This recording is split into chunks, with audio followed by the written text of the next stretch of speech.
Canada के प्रधानमंत्री Justin Trudeau पर उन्हीं के देश में अब सवाल उठने भी शुरू हो गए हैं। जस्टिन ट्रूडो ने आज अपने एक नए बयान में कहा कि वो भारत को उकसाना नहीं चाहते, लेकिन दूसरी तरफ कनाडा में विपक्ष के सबसे बड़े नेता पियर पॉलिवियर ने यह कहा है कि जस्टिन ट्रूडो ने भारत को लेकर गंभीर आरोप तो लगाए हैं, लेकिन उन्होंने कनाडा की संसद में इसका एक भी सबूत पेश नहीं किया और बिना सबूत दिए भारत पर ऐसे आरोप लगाना चिंताजनक है। और यही बात सिक्स ऑफ अमेरिका नाम के संगठन के चेयरमैन ने भी कही है और हर कोई जस्टिन ट्रूडो से यही पूछ रहा है कि आखिर उन्होंने बिना सबूत दिए ही भारत पर इतना गंभीर आरोप कैसे लगा दिया कि निज्जर जैसे आतंकवादी की हत्या में भारत सरकार के एजेंट का हाथ है। As I've said, India, the government of India needs to take this matter with the utmost seriousness. We are doing that. We are not looking to provoke or escalate. We are simply laying out the facts as we understand them, and we want to work with the government of India to lay everything clear and to ensure that there is proper. अब सबसे बड़ी बात यह है कि वहां का जो सिख समुदाय है उसे सबसे ज्यादा परेशानी का सामना करना पड़ रहा है। दुनिया भर में जो सिख समुदाय है, चाहे वो भारत में रहता है या दुनिया के अलग अलग देशों में रहता है, और कनाडा में तो सिख समुदाय एक बहुत बड़ा समुदाय माना जाता है। और सिख समुदाय जो है, आप तो जानते हैं, हमेशा से उन्होंने मानवता की खुलकर सेवा की है, चाहे वो दुनिया के किसी भी कोने में रहे हों।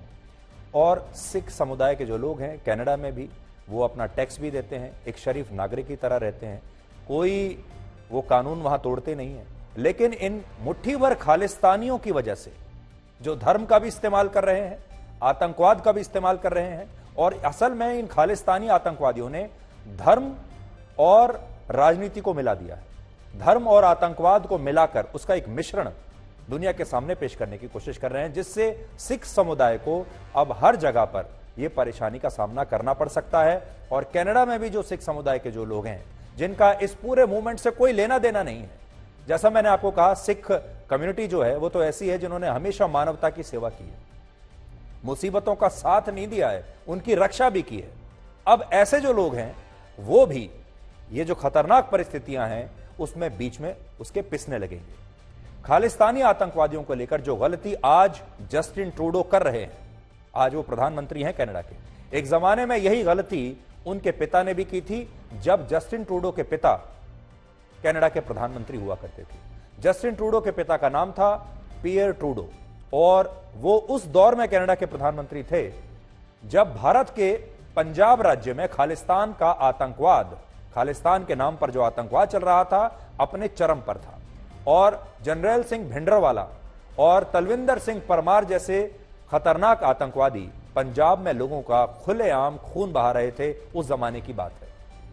तलविंदर सिंह परमार वही खालिस्तानी आतंकवादी था जिसने वर्ष 1978 में बब्बर खालसा नाम का एक आतंकवादी संगठन बनाया था, और वर्ष 1981 में उसने पंजाब में 2 पुलिसकर्मियों समेत एक बड़े नेता की भी हत्या की थी। इन घटनाओं के बाद यह खालिस्तानी आतंकवादी भारत छोड़कर कनाडा भाग गया और वहां से पंजाब को खालिस्तान बनाने का षड्यंत्र रचने लगा।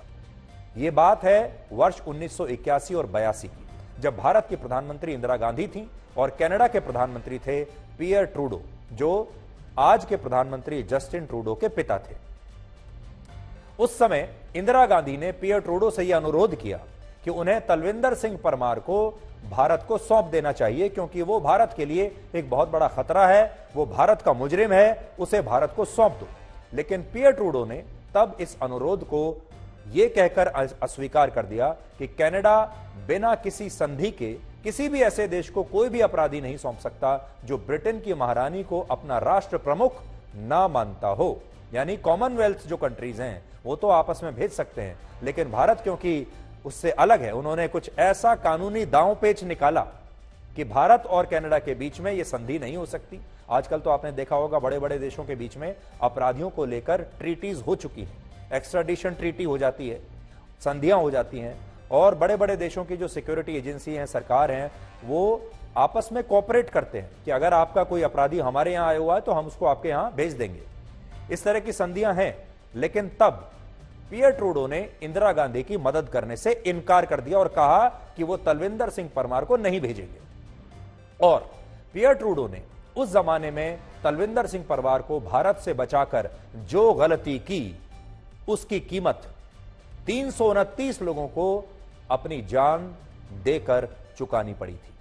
आपको वापस लेकर चलते हैं 23 जून 1985 को तलविंदर सिंह परमार और उसके साथी आतंकवादियों ने कनाडा के मॉन्ट्रियल से मुंबई आ रही एयर इंडिया की एक फ्लाइट को टाइम बॉम्ब से उड़ा दिया था और इस बॉम्ब धमाके में विमान में यात्रा कर रहे सभी 329 लोग मारे गए थे और इनमें से 198 लोगों के शव तो आज तक मिल भी नहीं पाए हैं। एयर इंडिया के इस विमान का नाम था कनिष्क और यह विमान विस्फोट के बाद 31,000 फीट की ऊंचाई से अटलांटिक सागर में क्रैश हो गया था और उस समय की कुछ तस्वीरें आज हमने खास तौर पर आपके लिए निकाली हैं, जब ये उस जमाने की बात है तब भी कनाडा खालिस्तान के नाम पर आतंकवादियों का समर्थन कर रहा था और उन आतंकवादियों ने कैसे निर्दोष भारतीयों की जान ली थी, यह आज आप देखिए।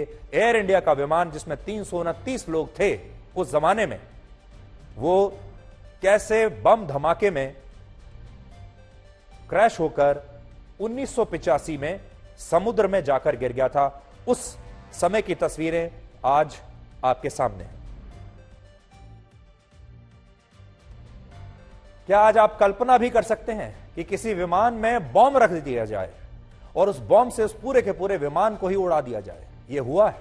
यह 20वीं सदी का सबसे बड़ा और अमेरिका में हुए 9/11 के हमले के बाद आज तक का सबसे बड़ा आतंकवादी हमला है, जिसमें इतने लोगों की जानें गई थी और इसका कारण सिर्फ और सिर्फ जस्टिन ट्रूडो के पिता पियर ट्रूडो थे, क्योंकि अगर वो तलविंदर सिंह परमार को 1982 में ही भारत को सौंप देते तो 1985 में वो 329 लोगों की हत्या न कर पाता। और आज पियर ट्रूडो के बेटे जस्टिन ट्रूडो भी ठीक वही गलती कर रहे हैं जो कि उनके पिता ने एक जमाने में की थी। कनाडा ने कुछ नहीं सीखा, कनाडा के इस ट्रूडो परिवार ने कुछ नहीं सीखा।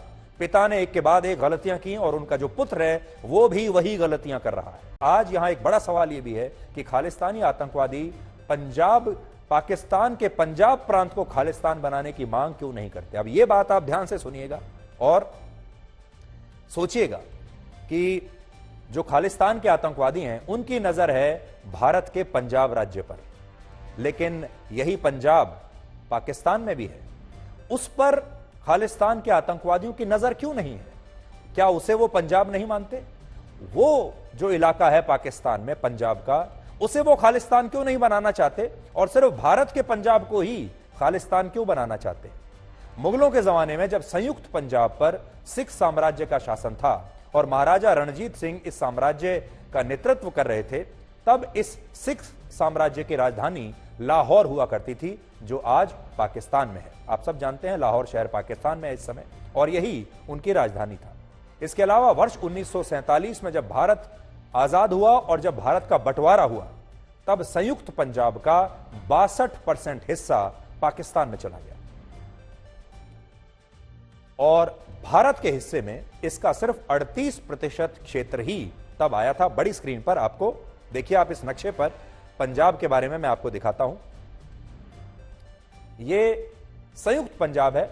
विभाजन से पहले आप देखिए, अगर आप ये दो तस्वीरें देखेंगे, अभी आपको एक हरे रंग में दिखाई देगी और एक नक्शा खाकी रंग में दिख रहा है।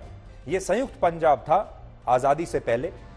इस पूरे पंजाब राज्य का 62% पाकिस्तान में चला गया और हमारे पास आज जो पंजाब राज्य है वो इसका 38% क्षेत्र है। तो आप ये मान लीजिए कि जो पंजाब है, असली पंजाब, उसका 38% हिस्सा है भारत के क्षेत्र में और बाकी का हिस्सा है पंजाब पाकिस्तान में। अब इस नक्शे में आप यह भी देख पाएंगे कि बंटवारे से पहले का जो संयुक्त पंजाब था उसके 3.5 लाख वर्ग किलोमीटर के क्षेत्र में से 2,10,000 वर्ग किलोमीटर का इलाका पाकिस्तान में है और भारत में इसका सिर्फ 1,40,000 वर्ग किलोमीटर का इलाका है।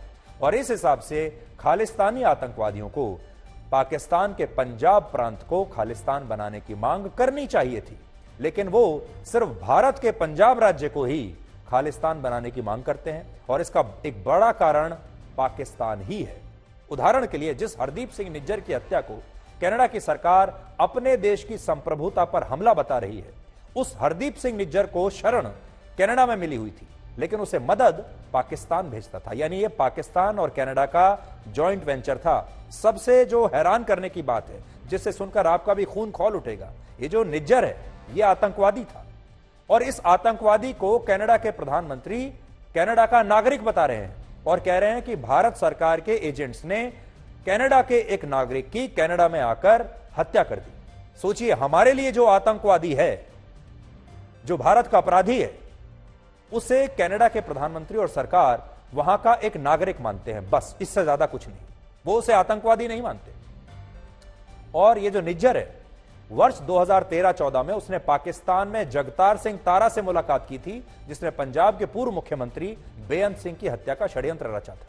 यानी ये सब आपस में आईएसआई और ये सब लोग मिले हुए थे। आज मैं अपने साथ एक रिसर्च पेपर लाया हूं जिसका शीर्षक है Khalistan, a project of Pakistan. इस रिसर्च पेपर को कनाडा के ही एक थिंक टैंक, जिसका नाम है मैकडॉनल्ड लॉरियल इंस्टीट्यूट, उसने सितंबर 2020 में प्रकाशित किया था। आज का नहीं है, 2020 का है। देखिए, यह समस्या तो आज हो रही है 2023 में, लेकिन जो सच है ये तो लोगों को बहुत समय पहले से ही दिखाई दे रहा था। ये वो रिपोर्ट है। इसके पेज नंबर 4 पर लिखा है कि खालिस्तान असल में भारत के खिलाफ पाकिस्तान द्वारा प्रायोजित एक एजेंडा है, जिससे भारत और कनाडा दोनों देशों की सुरक्षा और संप्रभुता पर खतरा पैदा हो सकता है। इससे यह पता चलता है कि खालिस्तानी पाकिस्तान के पंजाब प्रांत को खालिस्तान बनाने की मांग क्यों नहीं करते। वो ऐसा इसलिए नहीं करते क्योंकि इस खालिस्तान की साजिश के पीछे पाकिस्तान का अपना ही हाथ है, और कनाडा भी इसमें खालिस्तानियों को अपने यहां शरण देकर उनकी मदद कर रहा है। और इस मदद के पीछे है वोट बैंक की राजनीति। ये वोट बैंक ऐसी ही चीज है। नेता चाहे किसी भी दुनिया में किसी भी देश के हों, उन्हें वोट चाहिए, चाहे इसके लिए किसी भी चीज की नीलामी करनी पड़े। आपको जानकर हैरानी होगी कि पूरी दुनिया में सबसे ज्यादा सिख सांसद भारत में नहीं बल्कि कनाडा में है। कनाडा में, वहां की पार्लियामेंट में सिख सांसदों की संख्या 16 है, जबकि भारत में सिख सांसदों की संख्या 13 है। भारत से भी ज्यादा सिख सांसद कनाडा में है। इससे भी बड़ी बात यह है कि कनाडा की राजनीति में ऐसे सिख नेताओं का प्रभाव बहुत ज्यादा है जो खुलेआम भारत के पंजाब को खालिस्तान बनाने की मांग करते हैं, और इनमें जगमीत सिंह का नाम शामिल है।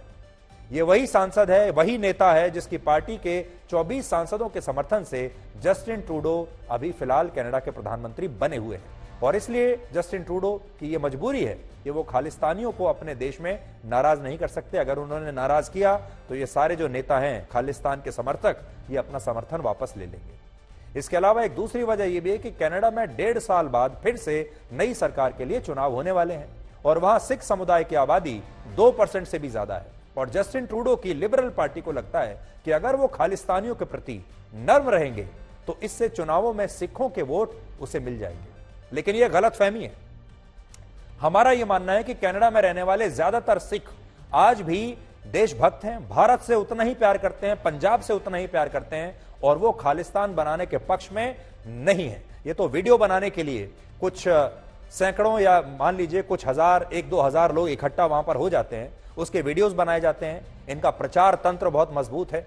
खालिस्तानी और आतंकवादी अब सोशल मीडिया की ताकत को समझ चुके हैं, इंटरनेट की ताकत को समझ चुके हैं, इसलिए अब ये बंदूक का भी इस्तेमाल करते हैं और इंटरनेट का भी इस्तेमाल करते हैं। और आपने देखा होगा, अब जब भी कभी इस तरह का कोई जनमत संग्रह वहां होता है, कोई प्रोटेस्ट होता है, कुछ ही घंटों में वहां से बढ़िया बढ़िया अच्छी प्रोडक्शन क्वालिटी के वीडियो इंटरनेट पर तैरने लगते हैं। इंस्टाग्राम पर तुरंत वीडियो आ जाता है, व्हाट्सएप पर वीडियो आ जाता है, फेसबुक पर वीडियो आ जाता है, क्योंकि वो जानते हैं कि अपना प्रचार कैसे करना है और गलत फहमी लोगों के बीच कैसे पैदा करनी है।